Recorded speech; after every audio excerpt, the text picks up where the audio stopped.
হরে কৃষ্ণ কৃষ্ণ কৃষ্ণ হরে হরে হরে রাম রাম রাম হরে হরে। ক্ষেত্রজ্ঞ বিভাগ যোগ। অধ্যায়ের নাম ক্ষেত্রজ্ঞ বিভাগ যোগ। সংস্কৃত ক্ষেত্রজ্ঞ বিভাগ যোগ। এই অধ্যায়ে ভগবান শ্রীকৃষ্ণ অর্জুনকে দেহ, আত্মা, ক্ষেত্রজ্ঞ, প্রকৃতি, পুরুষ এবং পরমাত্মার তত্ত্ব অত্যন্ত গভীরভাবে ব্যাখ্যা করেছেন। মানুষের প্রকৃত পরিচয় দেহ নয়, বরং চিরন্তন আত্মা। এই জ্ঞানই এই অধ্যায়ের মূল শিক্ষা। মূল বিষয়সমূহ: ক্ষেত্র, দেহ। এই শরীরই কর্মের ক্ষেত্র। জন্ম, বৃদ্ধি, বার্ধক্য ও মৃত্যু সবই দেহের ধর্ম। ক্ষেত্রজ্ঞ, আত্মা।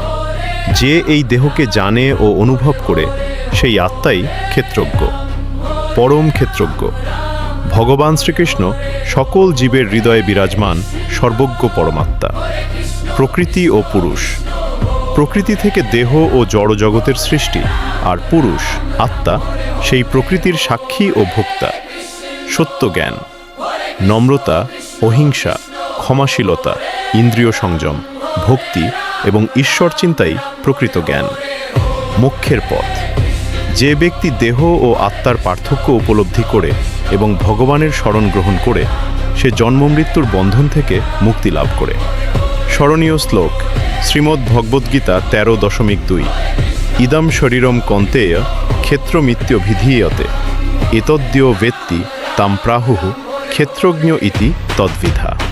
উচ্চারণ: ইদম শরীরম কন্তেয়া ক্ষেত্রম ইতি অভিধীয়তে এতদ্য বেত্তি তাম প্রাহুঃ ক্ষেত্রজ্ঞ ইতি তদ্বিধা।